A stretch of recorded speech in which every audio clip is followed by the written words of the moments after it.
ಬಿಹಾರದಲ್ಲಿರುವತಕ್ಕಂಥ ವಿಶ್ವದ ಅತ್ಯಂತ ಪ್ರಾಚೀನವಾಗಿರ್ತಕ್ಕಂಥ ಬೌದ್ಧರ ಪವಿತ್ರ ಸ್ಥಳ ಮಹಾಬೋಧಿ, ಎಲ್ಲಿ ನಮ್ಮ ಮಹಾಬೋಧಿ ಟ್ರೀ ಇದೆ, ವೃಕ್ಷ ಇದೆ, ಮಹಾಬೋಧಿ ವೃಕ್ಷ. ಅಲ್ಲಿ ನಮ್ಮ ಮಹಾಬೋಧಿ ಟೆಂಪಲ್ ಇದೆ.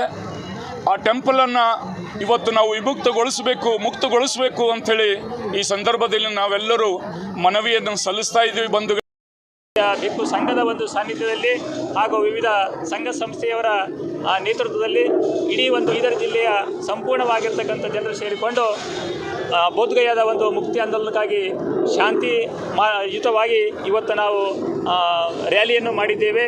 ಹೀಗಾಗಿ ಇಂದಿನ ಸರ್ಕಾರಗಳು, ಕೇಂದ್ರ ಸರ್ಕಾರ ಮತ್ತು ರಾಜ್ಯ ಸರ್ಕಾರಗಳು ಈ ಒಂದು ನಮ್ಮ ಮನವಿಯನ್ನು ಪರಿಗಣಿಸಿ ರಾಜ್ಯ ಸರ್ಕಾರ ಮತ್ತು ಕೇಂದ್ರ ಸರ್ಕಾರಗಳು ಯಾವ ರೀತಿಯಾಗಿ ವಿವಿಧ ಧರ್ಮದ ಪವಿತ್ರ ದೇವಸ್ಥಾನಗಳಿಗೆ ಯಾವ ರೀತಿಯಾಗಿ ತನ್ನದೇ ಆಗಿರ್ತಕ್ಕಂಥ ಸ್ವತಂತ್ರವಾಗಿರ್ತಕ್ಕಂಥ ಅವಕಾಶಗಳು ಇದೆಯೋ ಅದೇ ರೀತಿಯಾಗಿ ಬುದ್ಧಗಯಾದ ಬೌದ್ಧ ಧರ್ಮದ ಎಲ್ಲ ಆಡಳಿತದ ಅಧಿಕಾರಗಳನ್ನು ನಮ್ಮ ಬೌದ್ಧರಿಗೆ ಹಸ್ತಾಂತರಿಸುವ ಮುಖಾಂತರ BT ಆ್ಯಕ್ಟ್ 1949 ಅದನ್ನು ರದ್ದುಪಡಿಸಿ ಬೌದ್ಧರಿಗೆ ಅದು ಕೊಟ್ಟು ಇಡೀ ದೇಶದಲ್ಲಿ ಶಾಂತಿ ಮತ್ತು ಮೈತ್ರಿ ಕರುಣೆಯ ಒಂದು ಸಂದೇಶವನ್ನು ಸಾರಲಿಕ್ಕೆ ಅವಕಾಶ ಮಾಡಿಕೊಡಬೇಕು ಅಂಥೇಳಿ ಈ ಒಂದು ವೇದಿಕೆ ಮುಖಾಂತರ ನಾನು ತಮ್ಮೆಲ್ಲರಲ್ಲಿ ಕೂಡ ಮನವಿಯನ್ನು ಮಾಡ್ತಾ ಇದ್ದೀನಿ. ನನ್ನ ಹೆಸರು ರಾಜಪ್ಪ ಗುನ್ನಳ್ಳಿಕರ್, ಭಾರತೀಯ ಬೌದ್ಧ ಮಹಾಸಭೆ ಜಿಲ್ಲಾ ಶಾಖೆ ಬೀದರ್.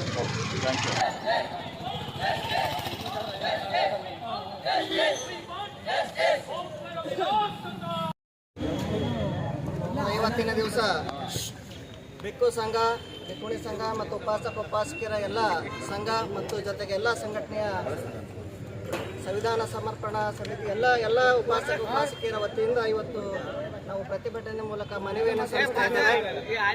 ಮನವಿಯಲ್ಲಿ ಏನಿದೆ ಅಂತಂದರೆ, ಬೋಧಗಯಾ ಮುಕ್ತಿ ಆಂದೋಲನದ ಕುರಿತು ಬೋಧಗಯಾ ಆ್ಯಕ್ಟ್ 1949ನಲ್ಲಿ ಒಂದು ಕಾನೂನನ್ನು ಮಾಡಿದ್ದಾರೆ. ಅದರಲ್ಲಿ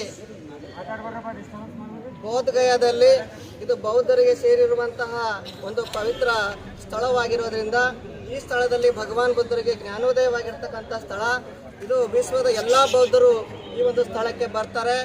ಹಾಗಾಗಿ ಈ ಒಂದು ಸ್ಥಳದಲ್ಲಿ ಈ ಒಂದು ಆ್ಯಕ್ಟ್ ಮಾಡುವ ಮೂಲಕ ಬೌದ್ಧರ ಕಮಿಟಿಯಲ್ಲಿ ಅನ್ಯ ಬೌದ್ಧರಲ್ಲದ ಸಮಾಜಕ್ಕೆ ತೆಗೆದುಕೊಂಡು ಬೌದ್ಧ ಧರ್ಮದ ವಿರೋಧ ಕಾರ್ಯಗಳನ್ನು ಆ ಸ್ಥಳದಲ್ಲಿ ಮಾಡ್ತಾ ಇದ್ದಾರೆ.